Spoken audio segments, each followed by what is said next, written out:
Question number 30. The number of bacteria in a certain culture doubles every hour.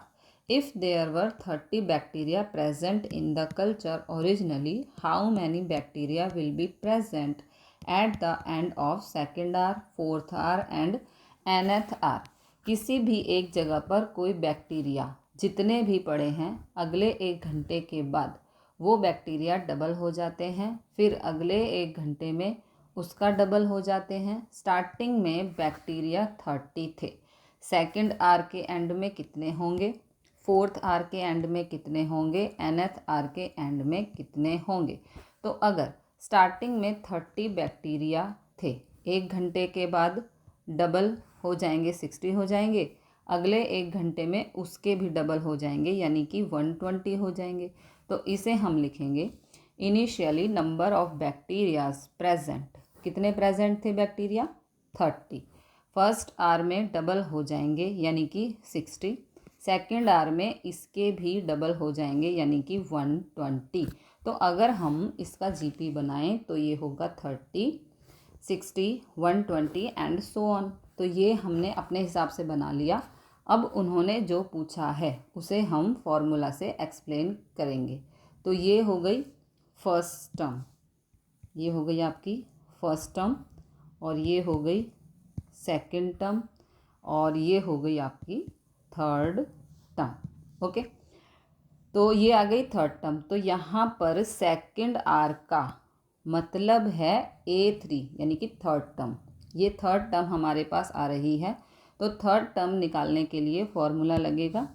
सबसे पहले तो यहाँ पे आर भी फाइंड करना है ना। आर का मतलब है सेकंड टर्म डिवाइड में फर्स्ट टर्म। तो सेकंड टर्म है 60, सेकंड टर्म है 60 और फर्स्ट टर्म है 30। ओके, तो इसको कैंसिल करेंगे तो आर हमें मिलेगा 2। अब A3 is equal to AR²। तो A की जगह 30, आर हो जाएगा 2 का square. Okay,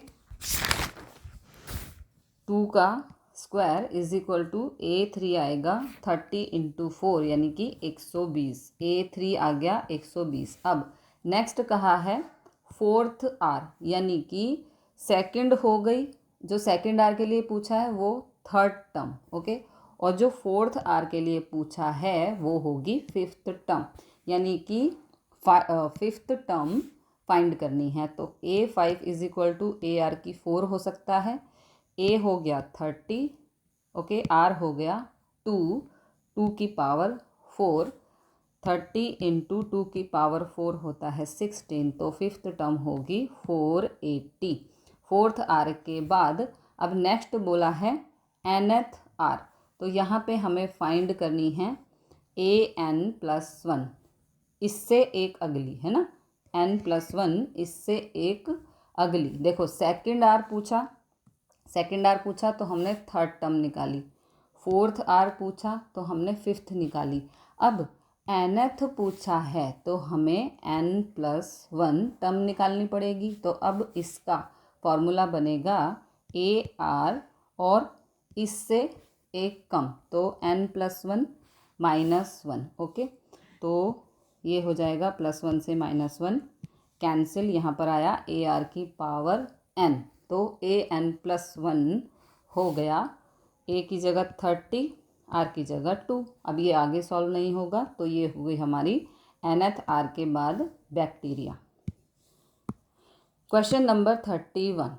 What will ₹500 amount to in 10 years after its deposit in a bank which pays annual interest rate 10% compounded annually? Okay, question में कहा है कि अगर मैं एक बैंक में 500 रुपये जमा कराता हूँ तो 10 साल के बाद उस पर कितना मुझे अमाउंट मिलेगा अगर उस पर हर साल 10% का कंपाउंड इंटरेस्ट लग रहा है। तो हमने पढ़ा है कि एक तो सिंपल इंटरेस्ट होता है, एक होता है कंपाउंड इंटरेस्ट। तो उसका फॉर्मूला होता है, ये अमाउंट है तो हमें प्रिंसिपल दे रखा है 500, टाइम है 10 ईयर्स, रेट ऑफ इंटरेस्ट है 10%। अब कंपाउंड इंटरेस्ट का फार्मूला होता है, हमें अमाउंट फाइंड करना है तो अमाउंट का फार्मूला होता है P, A is equal to P 1 + R/100 और यहाँ पर T का मतलब समय, ये फार्मूला होता है। तो ये हमें अमाउंट चाहिए 10 साल के बाद, 10 ईयर्स है। ओके, तो अगर हम first year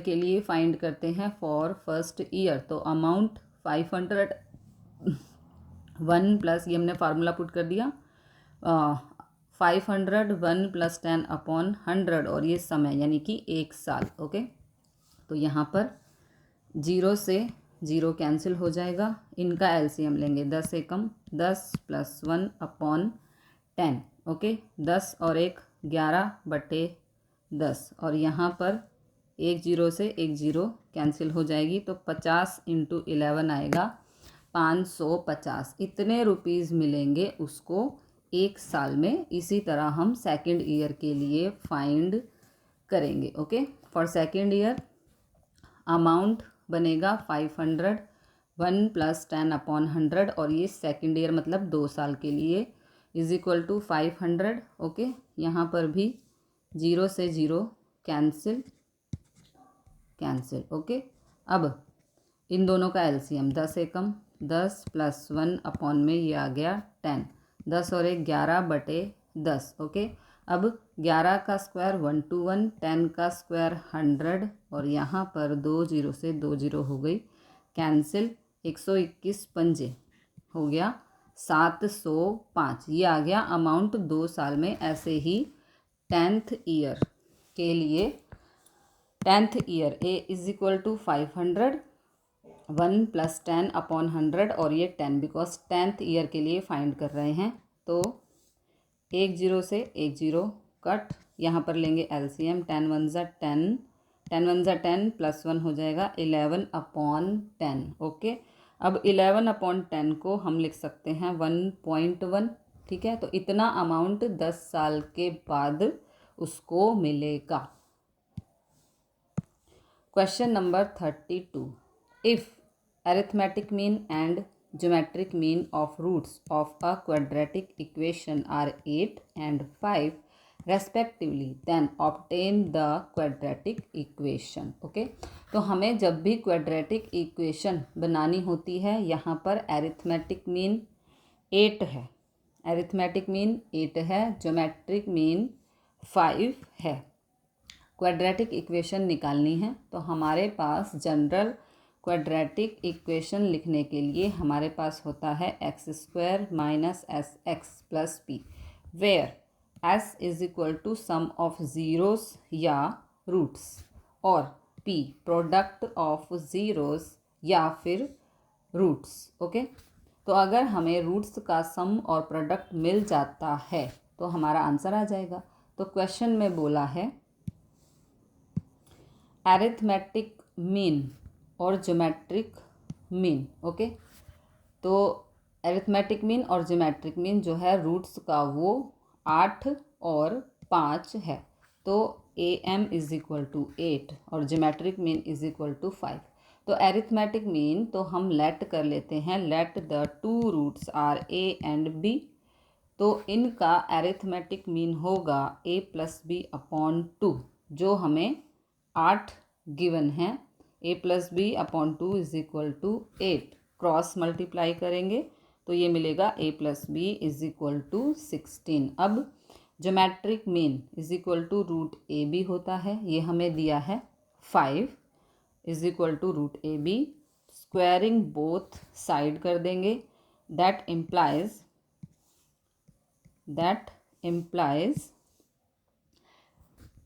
AB is equal to 25। 2 root थे AB जिनका हमने सम फाइंड किया और प्रोडक्ट फाइंड किया। अब इसमें पुट कर देंगे, अब यहाँ पर हम इसको पुट कर देंगे, x² - A + bx sum of roots plus AB product of roots is equal to 0, तो ये आएगा x² - 16x + 25 is equal to 0। तो ये बन गई क्वाड्रेटिक इक्वेशन ऑफ रूट्स।